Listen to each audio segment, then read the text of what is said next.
Weka zogo, anamuua mwenzake. Lakini pia kinachochangia hapa ni ule ulevi wa pombe holela. Kufika hapo ile jamaa Kiba pale, ushahidi uko pale. Anatoka ubongo kamzuru hapa kichwani. Kutoka ndani tukamkuta kwa ndani tayari kashachukua bodaboda, anataka akimbie. Yaani Kiba hawezi kugombana na mtu. Na kule nyuma kaja kuzuia kwa ajili ya kuja kulala.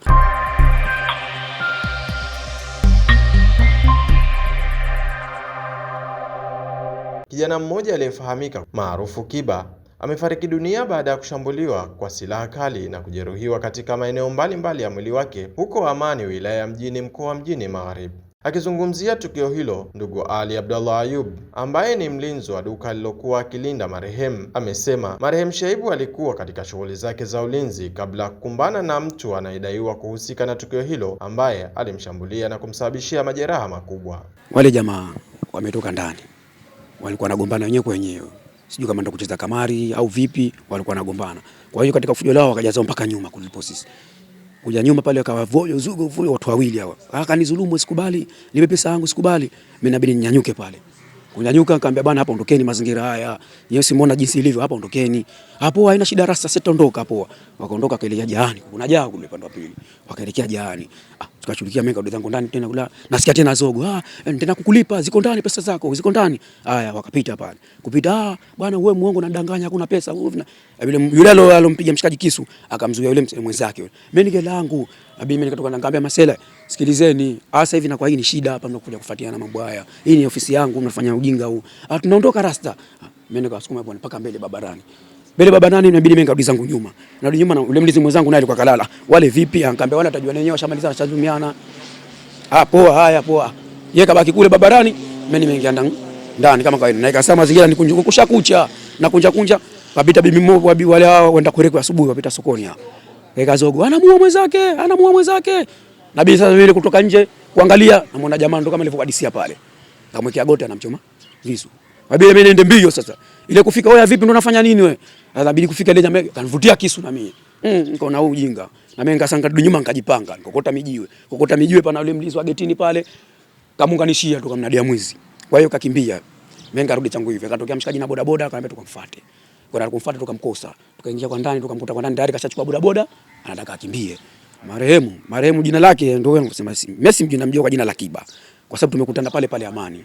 Kwa maarufu Amani pale. Hata na mimi nimemjulia kwa jina hilo la Kiba. Sababu alikuwa anapiga debe pale na kuchukua gari, wewe vipi Kiba. Kazoea na kule nyuma kaja kuzoea kwa ajili ya kuja kulala. Kwa sababu alikuwa analala dukani. Duka ambalo alikuwa anauzwa pombe hapo pamevunjwa pale. Kuvunjwa pale, akahana pa kulala ndo kaja nyuma kule. Kule nyuma kando mlini bwana kama kumetokea issue tulinde tutapata riski. Tasaidiana ndo mpaka leo tukatupo. Mpaka limetokea tukio la jana. Yule katika kujeruhiwa. Yani ofisini lakini ni nje ya ofisi, yani ni barabarani. Kwa sababu mimi niliwapa gepu niliondoka. Baada ya kuwale jamaa kuondosha mimi nikaondoka. Na yule yeye tukakutana njiani, vipi wanagombana? Wale wenyewe kwa wenyewe watajua nani wacheza kamari. Kwa hiyo mimi nikawaacha wako wale wanagombana wawili na yule anaangalia, yani kifupi yule anaangalia usalama wake wakazini kwake. Sasa itakuwa pengine yule katika kugombana yule, kwa sababu yule alompiga kisu huyu marehemu yule mwenzake hamwezi sababu ana mwili. Kwa hiyo itakuwa pengine kamchenjia kamzidi yule kaondoka kaona huyu, na yule itakuwa pengine kumwambia pengine ondoka kama hivyo inavyoonekana. Ondoka maeneo hatutaki. Kaona pengine yule kashadhulumiwa vipi? Kaona bora.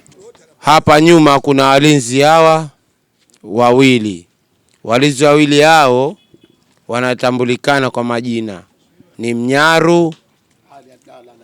Kwa jina la maarufu tunamzoea hilo ni Mnyaru.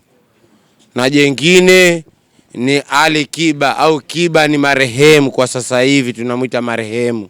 Akaelezea bwana mwizi, akaembwa mwizi. Mwizi kapatikana, akapitia hapo kule, akatokea mpaka huku, kumaliza akapatikana yule mtu kaletwa mpaka Somo Salama. Kufika hapo ile jamaa Kiba pale, ushahidi uko pale. Anatoka ubongo kamzuru hapa kichwani.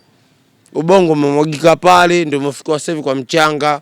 Kwa upande wake mmiliki wa kiwanda cha mbao ndugu Mbaruk Juma Othman amesema tatizo la matumizi ya vilevi limekuwa changamoto katika eneo hilo, akieleza kuwa hali hiyo imechangia kuongezeka kwa vitendo vinavyoathiri usalama wa jamii.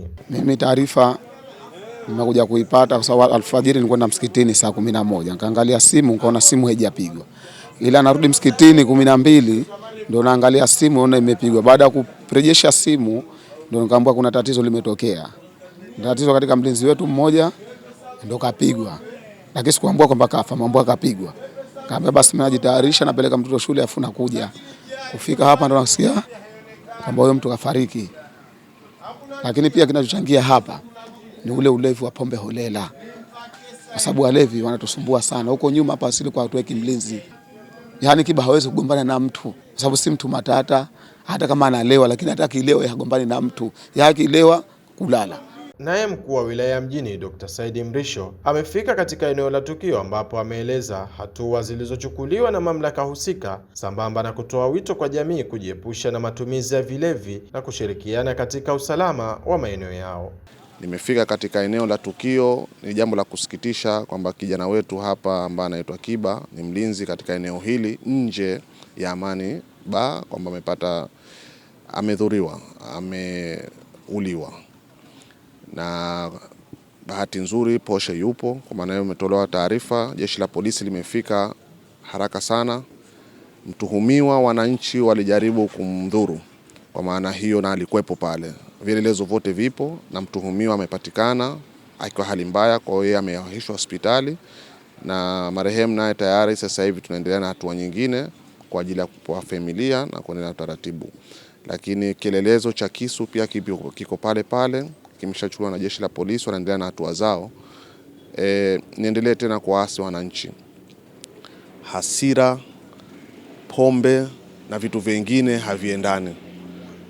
haviendani kabisa. Ni vitu ambavyo vya kusikitisha, ni vitu ambavyo kila mtu ana starehe zake, lakini hizi starehe nyingine unaenda kuwaumiza watu ambao hawana hatia. Na yeye amefanya jukumu lake la kwamba eneo lake la ulinzi watu wasipite, watu wasiende katika eneo lake la ulinzi. Hicho ndio kilichomkuta. Kwa maana hiyo umauti umemkuta akiwa kazini akifanya jukumu lake la kawaida. Hizi ni ripoti za ASAM. Mimi ni Abdillahi Abdallah, mhariri picha Jabir Ridwan.